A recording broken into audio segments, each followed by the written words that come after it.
Well, everyone, let's go ahead and do another worth it video, I guess, in 2021 of the Samsung Galaxy A71. Now, this is one of those phones that was one of the most popular A series of devices last year, and rightfully so. It brought a lot to the table. It has a lot of capability, and I do think for a phone like the Galaxy A71, and I think we just got the A72 not too long ago, this is still a very premium, good feeling A series budget tier device in my opinion. Now, if you want to buy one of these things, links will be down in the description. You can get it for the cheapest prices that I find on Amazon, and you can help support the channel at the same time. Now, starting off with the front of the A71, you can see that we do have that ginormous 6.7-inch Super AMOLED Plus display. It's a 1080p panel, so it isn't like a crazy high resolution panel, but it isn't a bad panel for a budget tier phone. You have to remember, if you aren't familiar with A series from Samsung, it is their budget tier offering. You have their Galaxy Notes and their Galaxy S series, which are their top tier phones. Actually, the Galaxy Folds are, and the Z Flips and stuff, but the A series are their bottom tier, I guess, budget tier phones. They still have a lot of features though that the more expensive models don't have, things like micro SD card slots, which is something the A71 has, which is a, really cool feature. Now with the A71, you do get that beautiful display, like I said, hole punch display, so a little bit of bezel around it, but it really isn't that big of a deal. It is a big phone though, so keep that in mind. You have USB Type-C port on the bottom, headphone jack in this phone as well. On the back, you do have that plastic frame, so it isn't like a glass back, but it still feels pretty decent. I said this last year too, like it doesn't feel that bad. I think the first time I unboxed it, I actually did think it was a glass back, but it's definitely plastic for sure. And then you have that camera setup as well, which is very interesting. I'll talk about that in a second. But as I mentioned, for a budget tier phone, this is one of Samsung's best or top tier budget tier phones. They have like the A11s, they have the A21, A40s, A51s, and all those other ones. And this one is, I guess, the higher end model of those, and I think it definitely has a lot of character. It kind of seems something like a Galaxy S21 Plus, although it doesn't feel as premium and it definitely isn't as good of a phone as that. It kind of gives the aura that it's one of those phones, which I think is really cool. Now, I did hit on the camera, so let's go into more details. You have somewhat of a quadruple camera setup, and I say somewhat, I'll get into more details in a second. So you have a 64 megapixel wide angle lens, a 12 megapixel ultra wide sensor, a 5 megapixel macro lens, and then a 5 megapixel depth sensor. Now, you do have the ability of doing 4K videos on it, which is really good. And I'm a person who actually, I don't really like Samsung software too much, but I love their camera software because there are so many features built in. It still is pretty, bloaty and all that stuff, but I actually do like Samsung software a lot. There's a lot of capability with this specific software, and you have a lot of different things you can do with it. 4K at 30 is okay. I would have loved to see 4K at 60 on this phone, but you also do get 4K at 30 on the front as well with that 32 megapixel front facing camera, and I think that is a really awesome thing for this phone. Again, having that type of capability on a phone like this,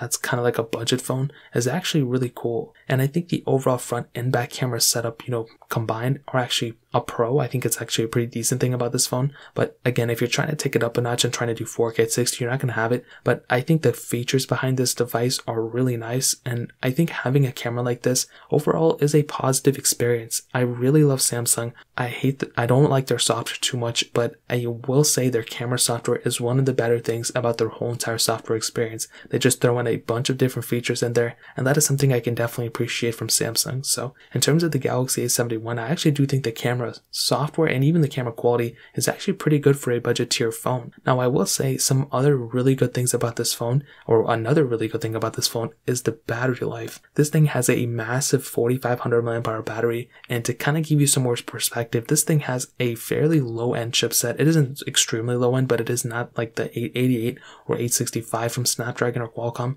It doesn't have a crazy 120Hz high refresh rate with a high resolution display, so it's already kind of saving some battery in that standpoint. And then you throw in a humongous battery size inside of it. That is a massive cape. That is just one of the best things about this phone for sure. I will say the camera's decent, but the battery life on this phone is one of the biggest assets. And it has a bigger battery than a lot of other phones that are coming out right now too. And the phones that are way more expensive than it, I mean, the iPhone 12 Pro, this thing has a bigger battery than the iPhone 12 Pro Max, which is pretty crazy. So this thing's battery life is going to last you for a very long amount of time. Really, no matter what you throw at it, it's going to be able to handle it. And that is one of my favorite things about this phone. Now, on the flip side, one of my least favorite things about this phone is the software and the software longevity. So it started off with Android 10. I guess it got Android 11 at this point, but I don't know Samsung's A series devices line up that well. And I know one thing for sure, that the A series of devices tend to get the later end of software updates. So they focus more on the more expensive models, rightfully so. But if you get an A series, like, I think you're getting that, I think that's all the software updates this thing's getting. I don't think it's getting One UI 4. And if it does, that's awesome. But that is one of the sadder things about Samsung. You know, they drop a phone, but they don't really support it for a super long amount of time for their A series of devices. They've really switched that over for their S and their Note series, which I think is really, really cool, and their Fold series as well. But I really do hope they do that for their A series. I think once they do that, and once they bring in stock Android, that is going to change the game for sure, especially for a manufacturer like Samsung. My goal, my great phone, like my best phone in my head, is a Samsung Galaxy like Note 20 Ultra or a Galaxy S21 Plus with OnePlus software with Oxygen OS. That's like my favorite thing. And if the A series ever gets it, that'd be awesome as well. So in terms of that, that covers up both the worst thing and the best thing about this phone. Now let's go and end it off with the performance. This thing has the Qualcomm Snapdragon 730 chipset inside of it, Adreno 618 GPU, and two different models, a 6GB RAM model and an 8GB RAM model. Now, I did get the 6GB RAM model, I think, and it was a pretty good performing phone too. Like I've mentioned before, having a phone with this type of experience, you already know what you're getting into. You know you're not expecting Galaxy S20 performance, you know, at that time, which is when I got it. You're not expecting S20 Ultra, you're not expecting iPhone 11 Pro Max or anything like that. You're expecting somewhat like a Google Pixel 4a type of experience. And I will say, I think the Pixel 4a is a smoother device, but this thing isn't that bad of a performing phone. You know, I think over time, like after using this thing for years and once it gets outdated, then it's probably going to be a little bit of a different experience. But as of right now, I had a really decent experience with it. I think it's actually pretty good for a majority of tasks you're going to do. And even taking it up to like heavier intensive games, I think this thing actually handles it perfectly fine. Now, I do think there's going to be more problems with the RAM management portion, especially if you get the 6GB RAM model, because this thing, especially the software, demands so many resources, you know, at all times. You can be using like a Pixel 4a with the same amount of RAM, but be getting better RAM management from the Pixel 4a because the software is more optimized. On something like a Galaxy A51 or the A71 in this case, you're going to be getting good performance for sure, but you will always keep that in the back of your mind that it could have been so much better if the software was more optimized for the specific device. They are essentially just taking their software from their most premium, most heavy-duty phones and just throwing it on their A series of devices too. And I don't think it's any more optimized on the S21s or anything like that, but for sure on a phone that doesn't have the latest chipset, that's kind of has the lower amount of RAM for their whole entire series,